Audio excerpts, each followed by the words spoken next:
Hello. Good morning, everybody. It is 11 o'clock. My name is Jordan Walker. I'm with the law firm of Seaver Walker Paget, and we are just going to go ahead and jump in and get this presentation going.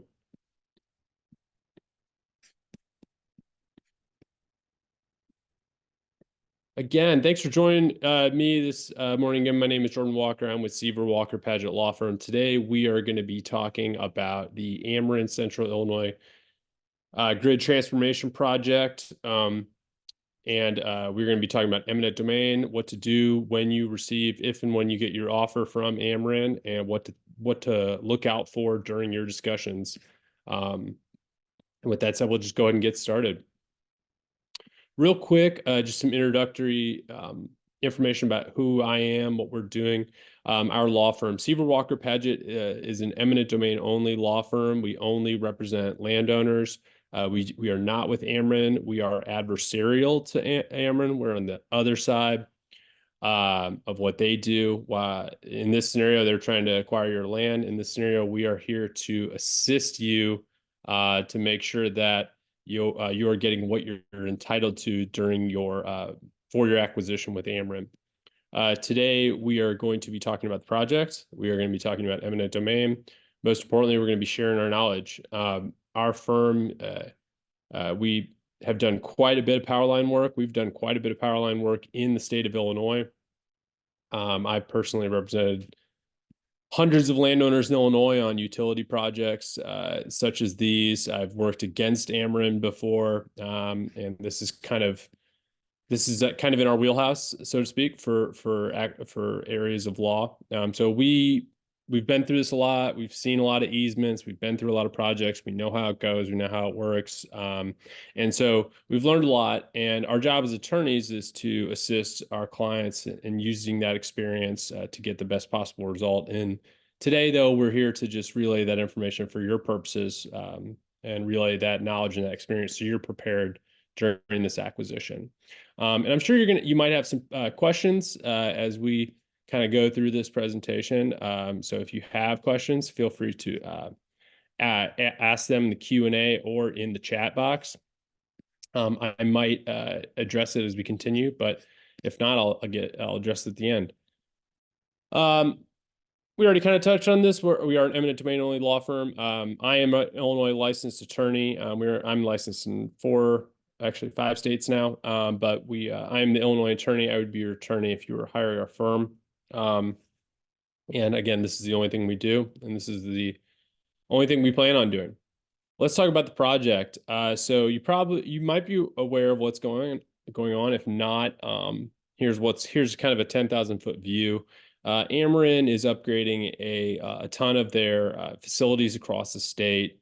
Most of the project involves upgrading existing lines, existing substations, et cetera. Basically, facilities that have been constructed, been there for a while. Most of the project deals with that. However, some of the project requires new transmission line to be built, brand new, meaning they're not updating our existing, but they're just building a completely new line. So that's something to keep in mind. That's the general, I guess, overview for the project. It's been going on for a year or so now. They've been acquiring land on landowners' parcels for several months now. We already represent several landowners across the state on this project specifically. So we're already familiar with it. We're already kind of in the throes of this project, but so if you're not aware of what's going on, that's the deal. And if you're curious, the way it works in Illinois, Ameren needs to get this project approved by the Illinois Commerce Commission. And they have an online docket where all of these documents are being filed and in an effort to get approved. So if you're very curious about this project, you can take a look at the online docket through that link right there, the icc.illinois.gov docket website. You can also go to Ameren's website. They have a ton of information on Ameren's website just in general about it, just the general facts of the project. That's the docket number if you're looking for it right there at the bottom. So where are we in this timeline of this project? We are, as you can see, this is the schedule per Ameren. We are I would say we are in land acquisition. I think that's an incredibly fair statement to make. I have, several landowners with offers have received offers. I assume landowners will continue to get offers this summer. Well, we're in the fall now, continuing the fall into the winter. My expectation, my personal expectation, is they will get their permission from the ICC to build this. I would expect sometime in early 2025. They have late 2024. I think we're looking at 2025. And then, beginning construction in mid 2025, 2026, depending on how long the ICC decision takes. So that's where we are in the process. And that's the entire schedule as they have it.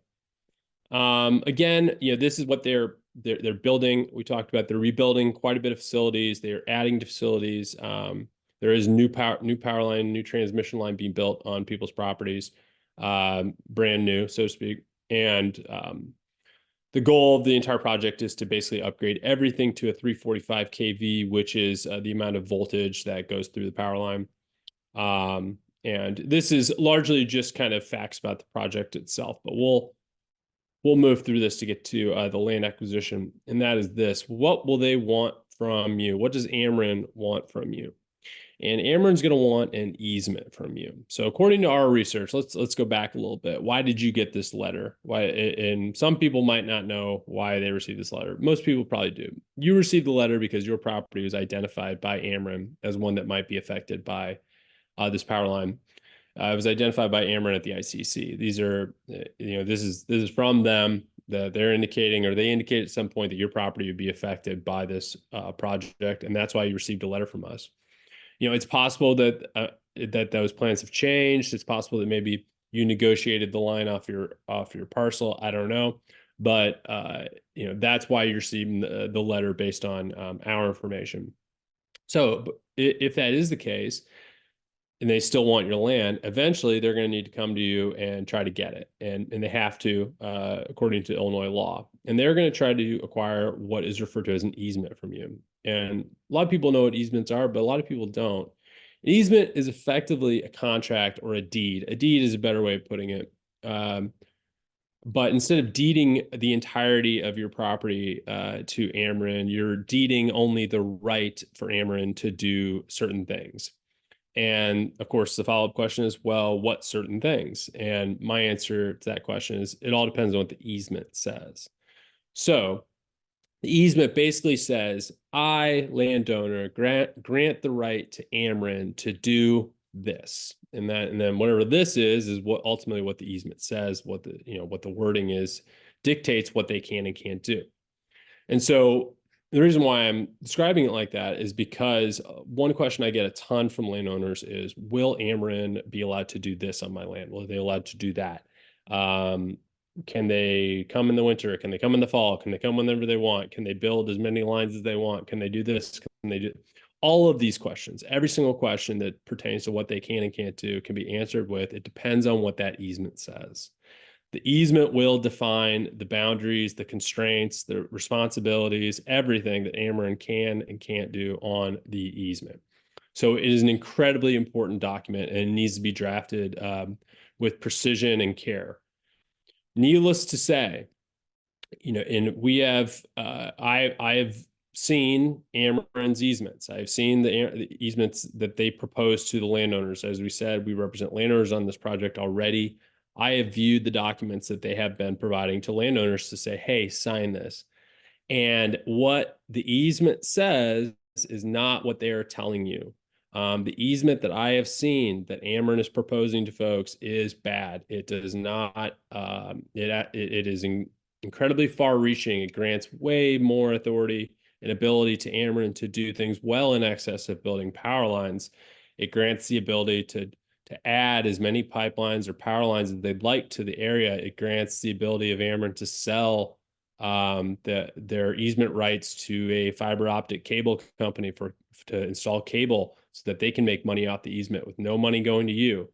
What I've seen, this slide right here is exemplary of pitfalls we've seen in easements generally from utility companies.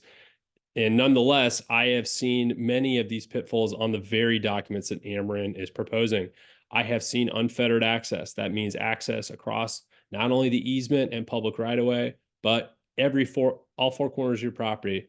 I've seen the ability to cross right through the middle of your fields whenever they want to access their easement. This is what they want from you, or what the easement says. It might not be what they tell you that they want from you, but it's certainly what the document says if it hasn't been changed or amended or altered.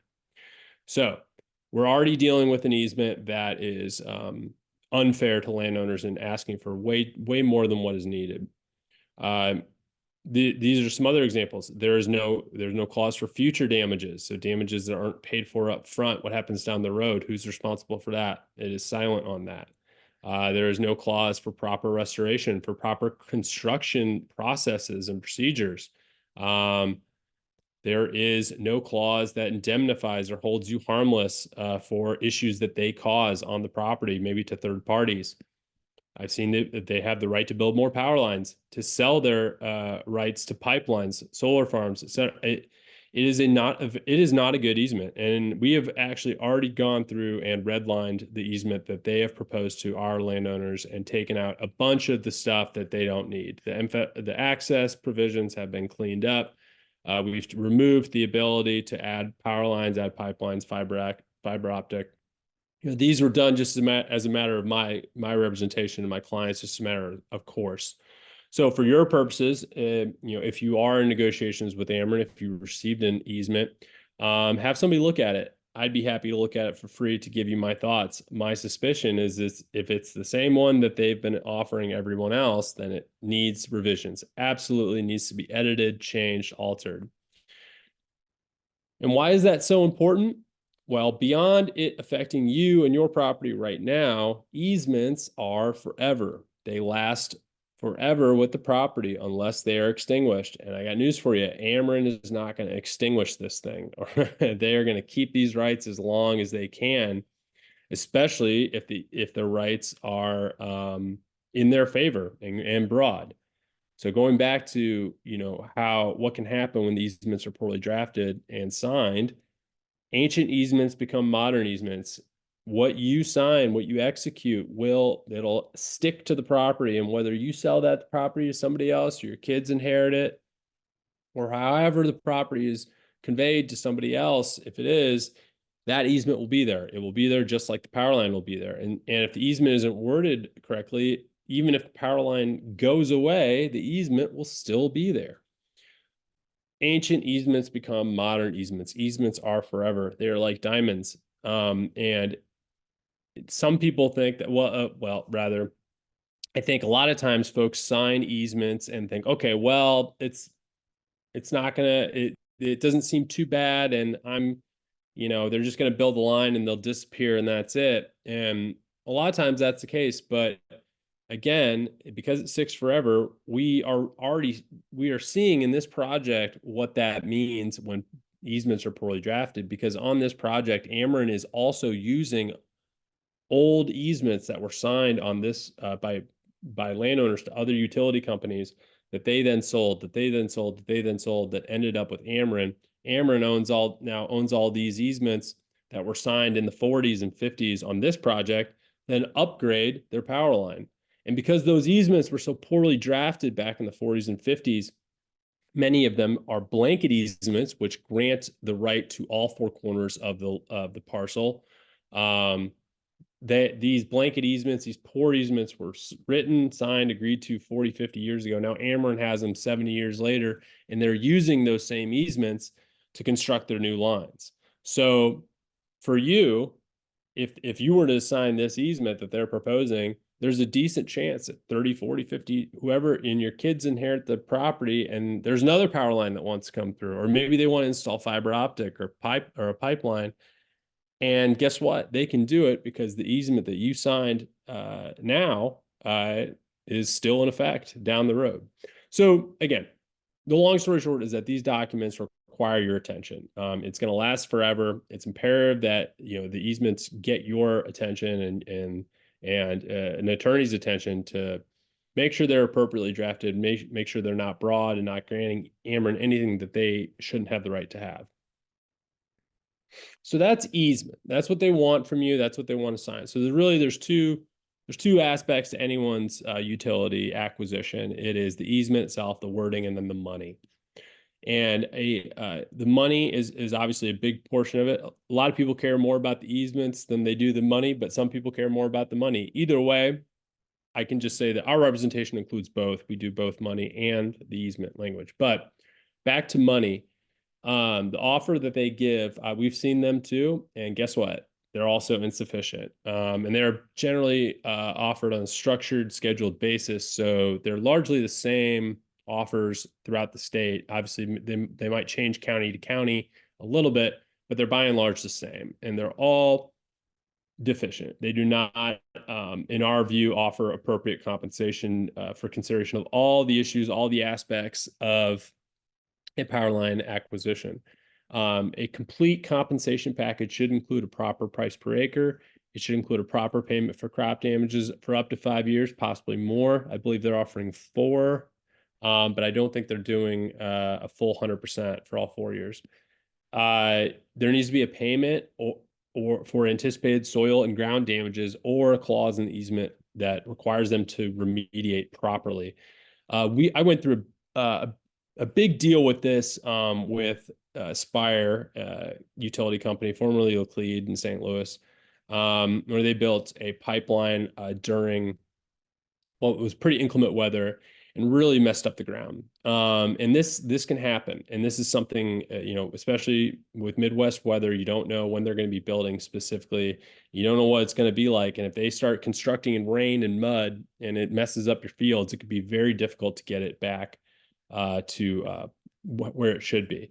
So it's imperative that you either get paid for this anticipated, you might need to truck in soil, and that's not cheap. So it's imperative that you have something in there that anticipates these damages and pays you for them up front, or you have a clause in the easement that requires them to remediate properly.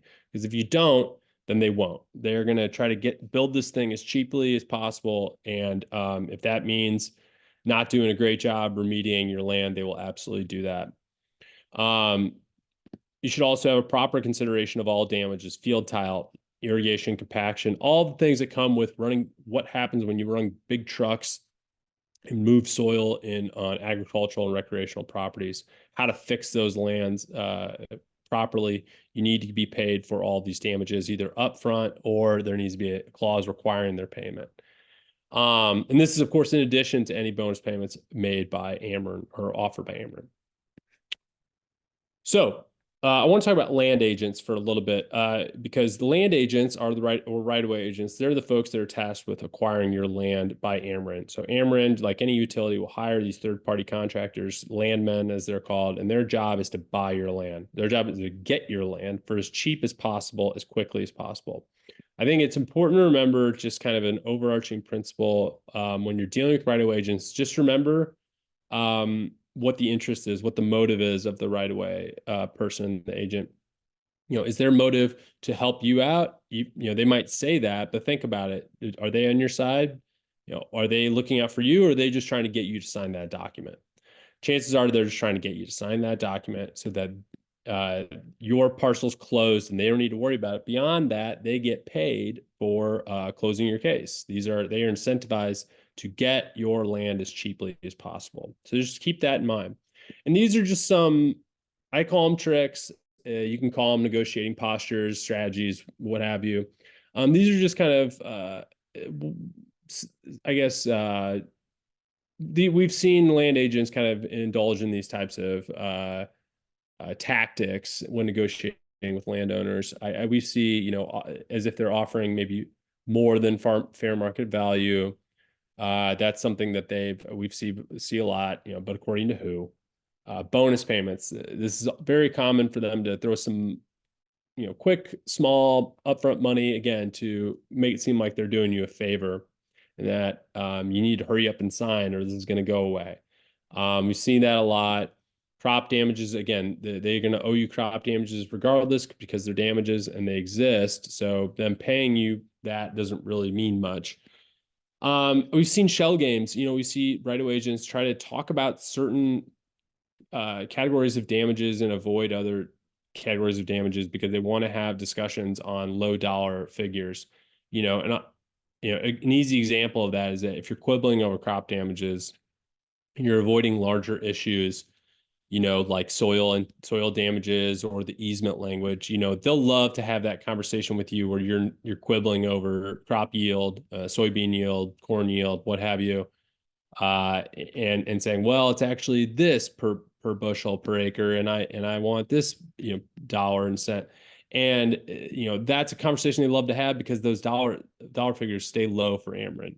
Increasing your crop damages, even doubling them, is a great conversation they like to have because that's it's only a minor increase in the overall compensation package. What I focus on higher dollar issues. How is this power line going to impact the rest of the parcel? What's the appropriate price per acre? Are you getting paid for all the damages? Those are the conversations you need to have. Verbal offers saying we'll go up. I've seen them write figures down and write them on a piece of paper, take them with them. Ultimately, if you're not sure if it's a good deal, just ask me. You can send me an email, send me a call, shoot me a text. If you have an offer, I will look at it for free and I will give you my thoughts and I'll tell you what I think about it. Now the question is, how can you, and the next question generally is, how can a landowner afford to hire an attorney in these situations? And our firm operates on a contingency fee basis, which means we only get paid if we get you more than what is initially offered by Ameren. So in this scenario, this is an example. If you were offered $10,000 and you hired our firm and we got you $50,000, that would be a $40,000 difference. Our firm would collect a third of the difference that we add to the case. If we don't get you, say you were offered $10,000 and we end up getting you $10,000, what is our fee in that situation? And it would be zero. We only get paid if we get you more money than what is offered by Ameren. And this also includes, our fee includes representation on, again, not only the money, but also on the language, getting the easement right as well. And as I said earlier, we have already formed a landowner group, an Ameren SWP, Seaver Walker Paget Ameren landowner group, and that is just the group of landowners that we already represent. These are landowners across the state. If you are interested in joining that group, just let me know. The benefits of being part of a group versus going on it alone is that as a group, you do have, the power of many, the leverage of a large group of landowners that can tell Ameren no. And groups, with groups comes leverage, and with leverage comes usually a better result, more money, better language, etc. But it's not a class action. We don't. It's not a scenario where we're just dealing with one landowner and we get a massive settlement that then is distributed amongst the landowners. It's still your case. You still have your individual case with individual concerns. Your easement's not going to look like some of our other neighbors, or excuse me, some of other clients' easements. Theirs aren't going to look like yours. Money might be a little bit different, but the point is that if I go to Ameren and I say, which I've already done, and say I represent 30, 40, 50 landowners, generally that carries with it a different amount of leverage than it would if I were just representing one or two. So, and beyond that, we already have a group. We're already talking with, I'm not dealing with right-of-way agents. I'm dealing with people who actually work at Ameren, which makes things easier for you, makes things better for you. Basically, we're talking to the right people. We don't need to deal with people without much authority or ability. We're dealing with the higher ups, people that have the authority to, get us what we want, ideally. So yeah, that if you are interested, you can obviously let me know, but we already have a group going, and if you're interested in that, that's great. If you're not interested in that, but you still want somebody to look at your offer, I'm more than happy to look at your offer once you get it. One question I get a lot is, what do I do before I get an offer? And the reality is that there's not a ton you can do. If Ameren wants your land, they have to come to you and they have to issue you an offer. That's Illinois law. And they also want to get your land, so they will definitely make their presence known if they need it.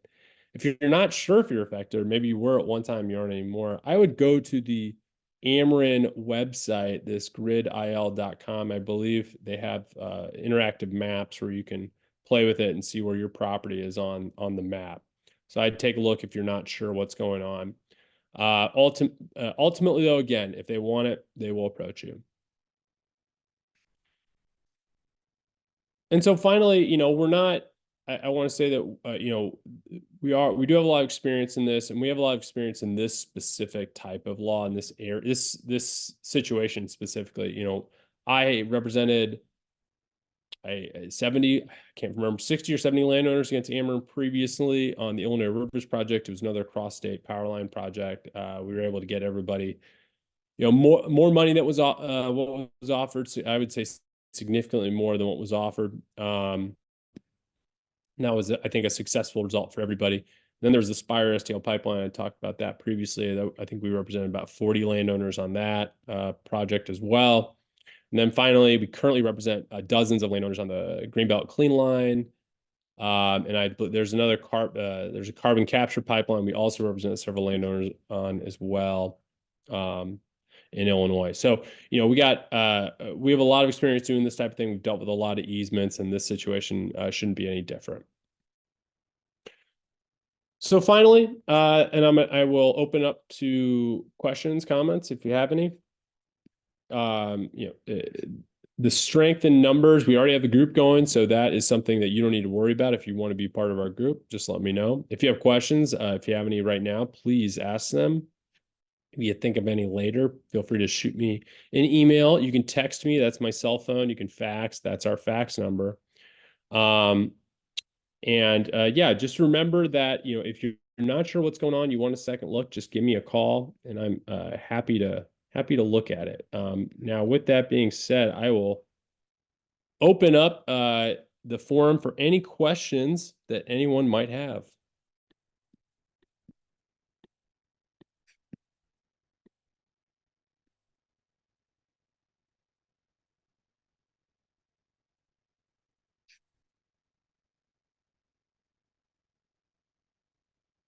Okay, I am not seeing any questions. Not a big deal, not a problem. Okay, well, if you think of anything later, feel free to, again, shoot me an email.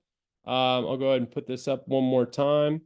Yeah, if you have questions, if you have, we're actually, okay, so I see someone raised their hand. We're not going to do verbal questions. So if you have a question, put it in the chat or in the QA there at the bottom. And then we can answer it.